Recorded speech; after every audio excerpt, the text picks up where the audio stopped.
Madam कुठे आहे तो? इकडे तर सगळे तुमचीच माणसं आहेत. हो ना. त्याचा फोटो आहे आमच्याकडे.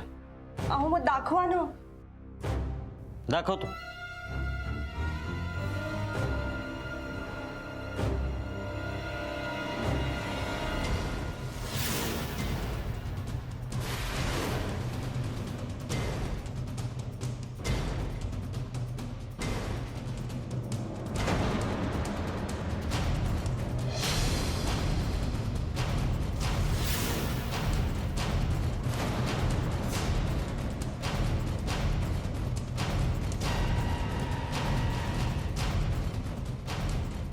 काय मूर्खपणा आहे हा?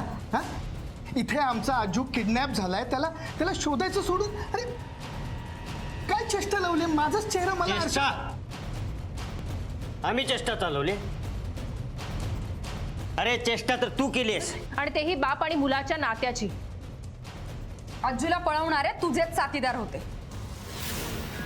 अहो काय बोलताय तुम्ही हे बघ प्राची, तू यांच्या बोलण्याकडे अजिबात लक्ष देऊ नकोस. यांच्यावर अजिबात विश्वास ठेवू नको. अगं मी आपल्या आजूला मी असं का करेन सांग ना.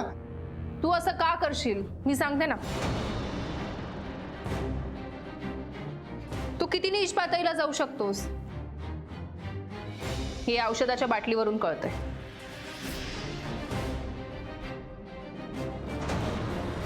घरात तू आणि अज्जू दोघंच होता ना, मग ही औषधाची बाटली इतकी कशी संपली? कशी संपली म्हणजे? ते पळवणाऱ्यांनी पाजलं असेल त्याला. या औषधाने अजू झोपेल हे त्यांना कसं कळलं? आणि ते औषध पाजत असताना तू किचन मध्येच होतास का? तेच की. आणि नेमकं तेच औषध त्यांनी कसं काय विकत घेतलेलं मेडिकल स्टोअर मधून? हे बघा, तुम्ही उगाच मला अडकवण्यासाठी नको ते प्रश्न तयार करताय. हे बघ प्राची, तू यांचं काही ऐकू नकोस. ते अगं काहीही संबंध जोडतायत. तू चल इथून, आपण जाऊया चल. अहो मॅडम हे सगळं काय चाललंय? तुम्ही दिनेशवर कशाला संशय घेता? अहो शोभाकडे जायचं माझं अचानक ठरलं. जर मी तिच्याकडे गेलेच नसते तर हे सगळं झालंच नसतं. आज माझं बाळ माझ्याजवळ असतं.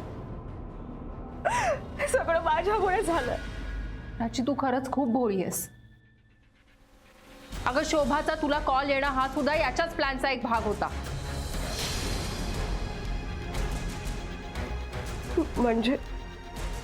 म्हणजे यानेच शोभाला सांगितलं होतं तुला फोन करून बोलावून घ्यायला. अज्जूला बरं नाहीये हे तुला माहित होतं? हो. मग तरीही तू प्राचीला बोलावण्यासाठी फोन का केला होता? मॅडम, दिनेशनेच मला फोन करून सांगितलं की अजूचा ताप उतरलाय. तो म्हणाला प्राचीला तुझ्याकडे बोलावून घे, तिला थोडी विश्रांती आणि चेंजची गरज आहे. पण मी सांगितलं असं सांगू नकोस, आपण तिला सरप्राईज देऊ असं तो म्हणाला. म्हणजे माझ्या आजूला तू पळवून दिलंस? तू केलंस हे सगळं? कुठे आहे माझा आजू? काय केलंस तू त्याच्याबरोबर? बोल ना, काय केलंस? नाही नाही, माझा अजूनही विश्वास नाही बसत आहे की हे तू केलंस. नाही. हे बघ प्राची, हे बघ मी शोभाला फोन केला होता अगं, पण एक गंमत म्हणून. आणि हे बघ प्राची, तुला चेंज मिळावा म्हणून मी शोभाला फोन करून तसं सांगितलं होतं. आणि तू जाण्याचं ठरल्यानंतरच मी ऑफिसमध्ये फोन करून सांगितलं होतं. मग हा प्लॅन कसा असू शकेल माझा, सांग ना. अगं तू तरी विश्वास ठेव माझ्यावर. हो मॅडम, हे खरं आहे. मी जायचं ठरल्यानंतरच त्याने ऑफिसमध्ये फोन करून सांगितलं होतं. आणि मला जर काही करायचं असतं तर मी आधीच रजा घेतली असती ना. नाही, तुझा तो प्लॅन तर अगदी परफेक्ट होता, पण किडनॅपिंगच्या वेळी तू जरा चुकलास. बाईकवाल्याला आतलं सगळं दिसत होतं,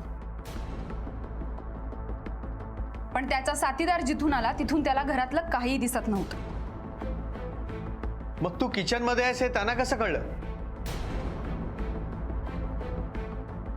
तू त्यांना बघशील, पकडशील अशी भीती नाही वाटली?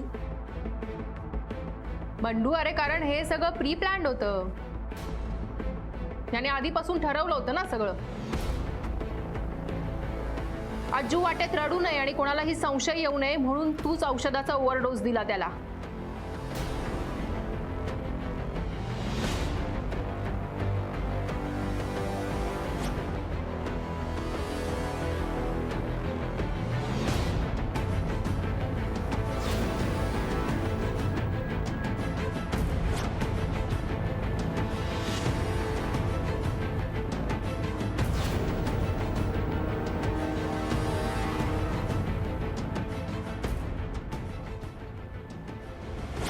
दिनेश, आता तरी खरं सांगणार आहेस की अजूनही सारवासारव करायची आहे तुला?